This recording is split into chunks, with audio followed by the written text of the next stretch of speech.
एक मित्र ने पूछा है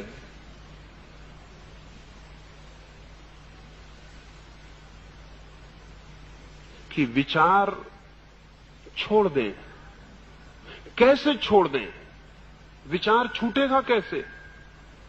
सुबह आपने कहा कि विचार छोड़ दो और निर्विचार हो जाओ, लेकिन विचार कैसे छोड़ दें?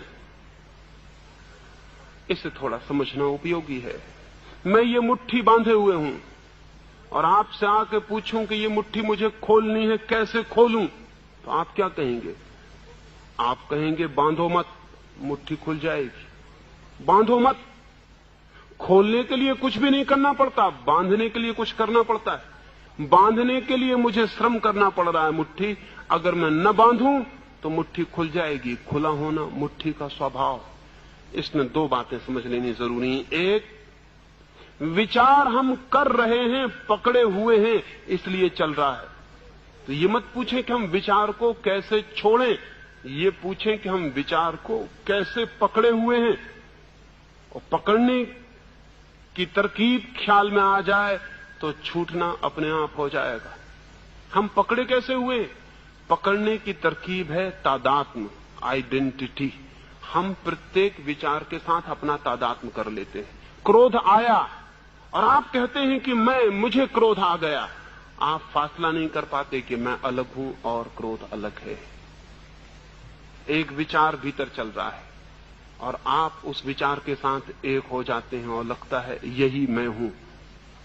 कभी आपने ख्याल किया कि आप सदा पृथक हैं, आपके विचार अलग चल रहे हैं? आकाश में एक नीला बादल उड़ा जा रहा है, आप देख रहे हैं। आप ये कहते हैं कि मैं नीला बादल हूं?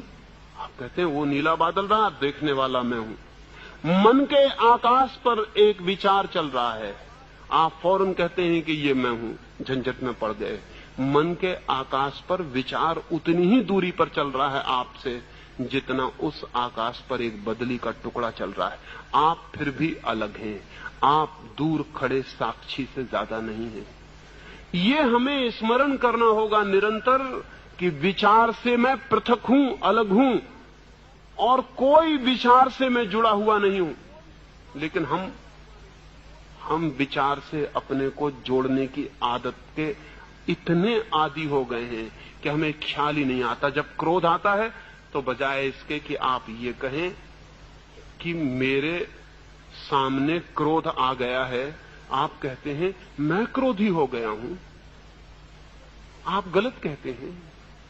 जब आपके सामने सुख आ जाए तो बजाय ये कहने के कि मेरे सामने सुख आ गया, आप कहते हैं मैं सुखी हो गया हूं। अगर आप सुखी हो गए हैं तो आप कभी दुखी ना हो सकेंगे। लेकिन हम जानते हैं कि सुख चला जाएगा, दुख आ जाएगा। इस कमरे में मैं सुबह बैठ जाऊं, सूरज निकले, किरणें भर जाएं, तो मैं ये नहीं कहता कि मैं प्रकाश हो गया हूं। मैं कहता हूं कमरे में प्रकाश भर गया, मैं प्रकाश को देख रहा हूं। फिर सांझ आती है, अंधेरा भर जाता है। मैं कहता हूं कि मैं अंधेरा हो गया हूं। मैं कहता हूं अब अंधेरा भर गया, अब मैं अंधेरे को देख रहा हूं। प्रकाश अंधेरा कमरे में आता जाता है, मैं दृष्टा हूं, देखता हूं। मन में विचार आते जाते हैं, सुख दुख आते जाते हैं, क्रोध प्रेम घृणा आते जाते हैं, भाव आते हैं जाते हैं। और वो जो बैठा हुआ है भीतर, वो हरेक के साथ कहने लगता है ये मैं हो गया हूं। तब पकड़ शुरू हो जाती, तब क्लिंगिंग शुरू हो जाती है। फिर मुक्त होना बहुत मुश्किल हो जाता है। इसलिए मैंने सुबह कहा ध्यान का अर्थ है साक्षी भाव। मैं देखूं जो आ रहा है। एक सम्राट ने अपने वजीरों को कहा कि मैं तुमसे एक ऐसा सूत्र चाहता हूं जो मुझे हर स्थिति में काम दे सके। सुख आए तो काम दे, दुख आए तो काम दे। मुझे एक सूत्र इस ताबीज पर लिख दो जो हर स्थिति में काम दे। वजीर बड़ी मुश्किल में पड़ गए, क्या लिखें? ऐसा कौन सा सूत्र हो जो हर जगह काम दे? फिर उन्होंने एक फकीर को पूछा। फकीर ने एक ताबीज दे दिया और उसमें एक कागज की पुड़िया लिख के रख दी और कहा कि जब सुख दुख आए इसे खोल के पढ़ लेना। राजा पर सुख आया, उसने ताबीज खोला। दुख आया, ताबीज खोला। उसमें सिर्फ एक छोटा सा वाक्य लिखा था दिस टू विल पास, ये भी चला जाएगा। इतना ही लिखा था उस कागज पर, दिस टू विल पास। सुख आया, राजा ने पढ़ा ये भी चला जाएगा, और राजा पृथक हो गया, क्योंकि जो चला जाएगा वो मैं नहीं हो सकता हूं, मैं तो बच रहूंगा। फिर दुख आया और राजा ने पढ़ा ये भी चला जाएगा, और राजा अलग हो गया, क्योंकि जो चला जाएगा वो तो मैं नहीं हूं, मुझ पर चीजें आती हैं जाती हैं, मैं तो अलग हूं। इस पृथकता को खोजना ही साक्षी भाव है। तो ये मत पूछें कि हम विचार को कैसे रोकें, रोकने की कोई जरूरत नहीं, विचार को आने दें, जाने दें। आप पृथक हो जाएं, आप अलग हो जाएं, आप भिन्न हो जाएं, आप जान सकें कि मैं अलग हूं, तो विचार धीरे धीरे अपने आप विसर्जित हो जाते हैं, उन पर पकड़ छूट जाती है, फिर वही रह जाता है जो है अकेला। उस अकेले में जो अनुभव होते हैं निर्विचार के, वे ध्यान के अनुभव। लेकिन हम क्या करते हैं, हम विचार से लड़ते हैं। लड़के तो कभी आप विचार को अलग नहीं कर सकते। ध्यान रहे, लड़ना तो बुलाने का उपाय है। अगर किसी विचार से आप लड़े और आपने कहा इसे मैं अलग करके रहूंगा, बस फिर आप मुश्किल में पड़ जाएंगे, फिर उस विचार से कभी आप मुक्त ना हो सकेंगे। आप जितना लड़ेंगे उतना ही वो आएगा, क्योंकि जितना आप लड़ेंगे उतना ही आप मान रहे हैं कि मैं उससे एक हूं, नहीं तो लड़ेंगे क्यों? लड़ने की क्या जरूरत है? वो अलग है, मैं अलग हूं, वो आया है चला जाएगा, मुझे क्या प्रयोजन है?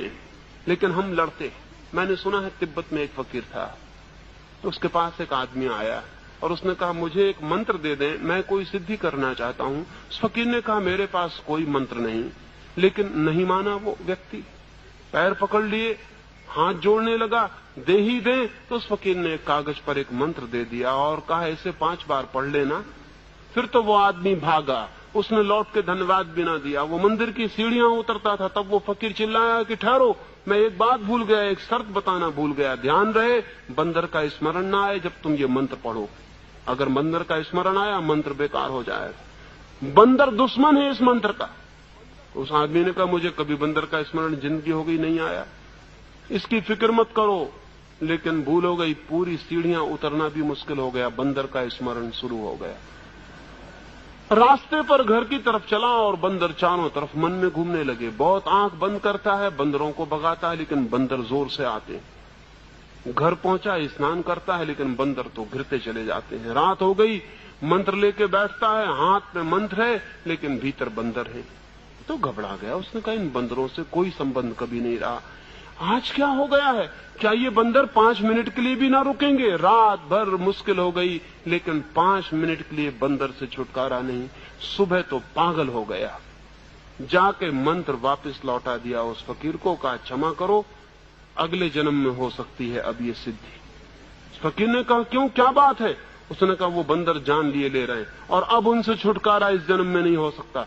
और तुम्हें अगर मालूम था कि बंदर से बाधा है तो एक दिन रुक जाते, बाद में बता देते, तो ये सिद्ध हो जाता मंत्र। अब ये नहीं हो सकेगा। उस फकीर ने कहा मैं क्या कर सकता हूं, यही शर्त है, ये शर्त पूरी करनी जरूरी है। क्या हो गया उस आदमी को? बंदर से छुटकारा नहीं होता।